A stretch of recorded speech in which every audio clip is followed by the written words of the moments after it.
Bonjour Eric, Bonjour Mathieu, ça comment ça va? va? Alors, on a fait une vidéo qui a pas mal marché il y a 2 mois sur l'immobilier en 2020. Et en fait, on a eu plein de questions suite à cette vidéo. Du coup, on a reprogrammé une vidéo ensemble dans un autre cadre. On va là se limiter, on va faire une vidéo rapide pour répondre aux questions que les gens ont posées, puis parler un petit peu d'actualité. Ok. Alors, on y va, puis on a dit que ça allait être rapide. On est parti. La question que les gens ont souvent posée, puisque moi j'ai un public D'investisseurs? d'investisseurs, c'est quelles sont les nouvelles tendances des investisseurs, à la fois en général et en ce début d'année. Oui, alors ça c'est vrai que c'est en plus une question qu'on a eu pas mal comme on est administrateur de biens, qu'on a pas mal de la part de nos administrés qui nous demandent voilà un peu comment on pourrait diversifier notre portefeuille. Alors moi j'en vois deux, j'en ai discuté d'ailleurs ce matin avec Véronique Courtois qui est la directrice de notre service gestion. Les deux, c'est d'abord, bon, en plus, c'est des choses qui sont assez évidentes, hein. Il y a un désamour sur la location saisonnière. Et les gens, bah oui, et les gens donc vont se tourner plutôt sur de la location meublée 1 an, parce que c'est plus flex, hein, t'as évidemment pour le locataire et pour le propriétaire. Bon, donc ça c'est déjà une première tendance assez forte.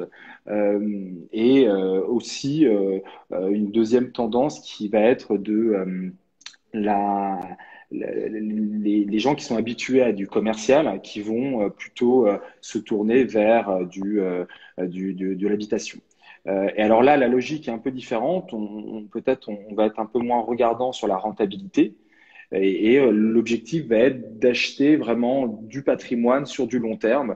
Donc, on va plutôt chercher des emplacements, plutôt chercher des belles adresses, quitte à acheter un peu plus cher, mais on sait que derrière, ça va pas perdre de valeur. Bon, c'est de l'argent bloqué, mais ça va pas perdre de valeur, voire en prendre.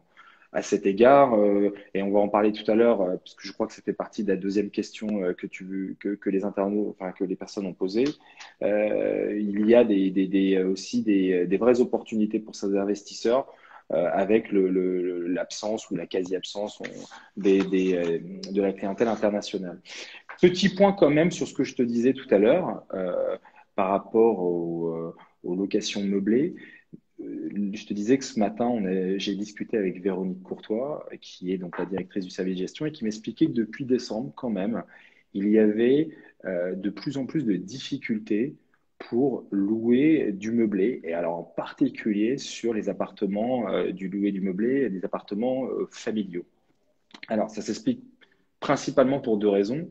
La première, ça va être, déjà, c'est pas le moment parce que tu sais que les gens, ils suivent souvent un calendrier qui est celui des calendriers scolaires, mais surtout parce que, avec la crise sanitaire, la situation sanitaire qui est celle d'aujourd'hui, et donc forcément les appartements familiaux meublés, qui sont les principales biens qui sont loués pour les mutations, en souffrent énormément. Alors, pour tout ce qui est petit appartement meublé, ça marche toujours très très bien, mais voilà, faut être vigilant là-dessus. Et aujourd'hui, c'est beaucoup moins facile de louer du familial. Voilà. D'accord. Donc ça veut dire en gros qu'il y a de l'argent magique qui est prêt à s'investir à Paris. Par contre, il est extrêmement sélectif. Il prend pas de grands appartements qui sont un peu à risque. Il prend pas de locations saisonnières qui sont à risque aussi. Il y a une grosse sélectivité, mais il y a toujours de l'argent.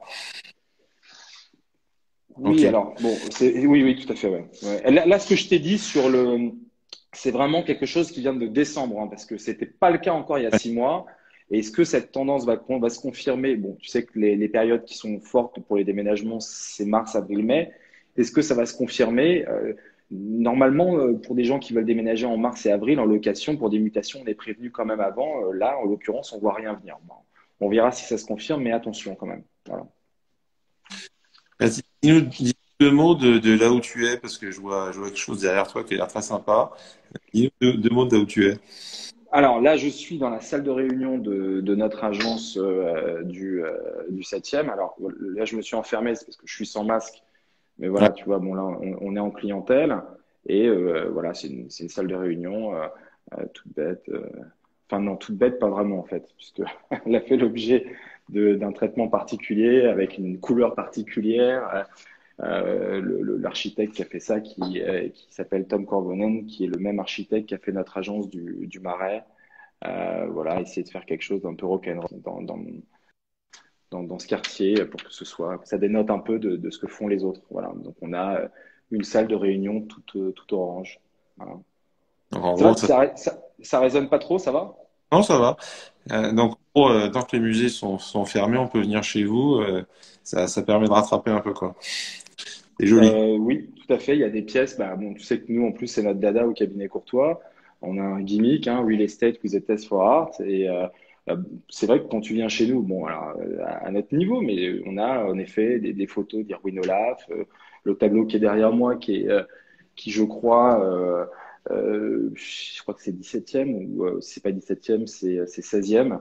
Bon, c'est des pièces qui sont magnifiques. Bien sûr. Évidemment, vous êtes les bienvenus. Alors là, je suis pas masqué parce que je suis dans la salle de réunion enfermée, mais en respectant les consignes, évidemment, de sécurité. Là, ça a l'air rococo, mais je suis pas un spécialiste. Revenons sur Ouais. le sujet. Donc, on parlait justement des étrangers. C'est évident qu'en ce moment, à Paris, il n'y en a pas beaucoup. Beaucoup de gens se demandent dans les zones de prestige, est-ce qu'il faut pas attendre que les étrangers soient revenus pour vendre? Alors, ouais, c'est un morceau. Oui et non. Alors déjà, nous, le marché des étrangers, international, il est bon, c'est clair, il y en a plus ou quasiment plus, et ça, évidemment, ça pénalise. Mais il faut dire les choses. La clientèle française a sauvé ce marché haut de gamme l'an dernier, hein, parce que les Français achètent à des tarifs haut de gamme, c'est-à-dire ce que moi j'appelle haut de gamme, c'est au-delà de 20 000 euros. Ils achètent sans problème. Là où en fait ça devient pénalisant, c'est que il y a avant, on vendait parce que c'était dans une adresse prestigieuse, très bien des premiers étages ou des rez-de-chaussée. C'est plus le cas aujourd'hui. Hein, là, maintenant, il ne suffit plus d'être avenue Montaigne ou d'autres adresses prestigieuses. Il faut en plus avoir un appartement qui présente des qualités, sans aller jusqu'à la terrasse ou la vue imprenable sur tout Paris. Mais s'il y a un défaut, une objection intrinsèque forte, comme en effet le premier étage, là, il y a un décrochage. Et c'est vrai que c'est ce type de bien qui est pénalisé par l'absence de clientèle internationale. Bon, c'est temporaire parce que ben, on sait que quand la situation sanitaire s'améliorera et quand les frontières en tout cas quand on pourra voyager normalement, il va y avoir un rebond. Et puis, ce sera pas un rebond d'ailleurs, ce sera plus que ça. Hein, je sais pas si on peut dire une vague ou autre chose. Mais ce sera, alors probablement avec des habitudes d'achat qui auront évolué, mais voilà, aujourd'hui, l'absence des étrangers pénalise les appartements qui présentent des objections importantes telles que le premier étage ou au-dessus en dessous, au-dessus d'un restaurant. On a actuellement un appartement qui est dans une adresse prestigieuse sur les quais. Dans l'immeuble, il y a eu quelqu'un de très connu, un poète français très connu qui a séjourné une partie de sa vie, mais c'est au-dessus d'un restaurant. En plus, un restaurant qui est connu internationalement. Eh bien, ça se vendra pas au prix que ça aurait pu se vendre l'an dernier parce que bah, déjà les Français n'achèteront pas ça, probablement pas. En tout cas, il y en a pas beaucoup. Il y a probablement des Français qui pourraient acheter, mais ils sont très peu. C'est marginal. Alors qu'une clientèle internationale, ils s'en fichent total d'être au-dessus d'un restaurant dans très passante, eux, ils achètent le prestige, l'adresse, l'emplacement. Et voilà. Ben, ça, aujourd'hui, ça ne suffit plus. Donc, le marché, malgré tout, on a de bons résultats, pas que nous, hein, d'ailleurs. Pas mal de nos confrères qui sont sur le même segment haut de gamme ont de bons résultats. Il n'y a pas eu de baisse, mais voilà, disons qu'il y a des décrochages sur ce type de bien. Ok. Donc, même remarque que tout à l'heure, il y a une sélectivité plus forte. Ouais. Après, moi, je pense que là, les Français, ils pourraient louer un appartement au-dessus d'un restaurant pour les 2 prochains mois. Je suis pas sûr qu'il y ait beaucoup de bruit en ce moment. C'est vrai, c'est vrai. Alors bon, là, pour la location, oui, mais quand tu achètes, c'est plus, j'espère, hein, enfin, je pense que les restaurants vont réouvrir, donc ça devient un peu plus compliqué. Mais tu as raison, pour la location, c'est pas gênant. Et alors du coup, il y avait une autre chose qui m'avait surpris la dernière fois quand on avait fait notre conférence. Là, c'est plutôt une question à moi, c'est que vous recrutiez, vous n'êtes pas les seuls. Si jamais moi j'en ai marre de l'informatique ou d'Instagram, est-ce que je peux postuler? Quelle qualité il faut en fait pour faire ça? D'accord. Alors, mais c'est vrai, on en avait parlé parce que tu étais étonné que je te dise que l'immobilier fait partie des métiers euh, qui recrutent énormément. Et c'est vrai que on recrute tout le temps. Nous, au cabinet Courtois, on est en train de recruter, on se développe. Alors, les qualités. Moi, quand j'ai commencé le métier, c'était en 2000, au début des années 2000. Les qualités n'étaient pas les mêmes qu'aujourd'hui. À l'époque, c'était des qualités principalement de commerciales et de relationnelles.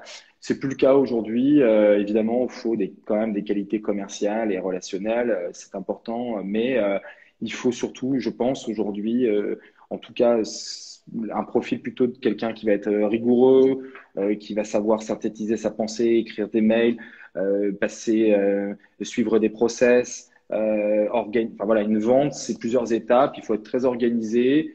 Je pense qu'aujourd'hui, à l'époque, en tout cas il y a 20 ans, on disait que les gens qui faisaient une bonne reconversion, c'était les gens de la restauration. Parce que les gens de la restauration ne regardent pas leur montre, ils comptent pas leurs heures, etc.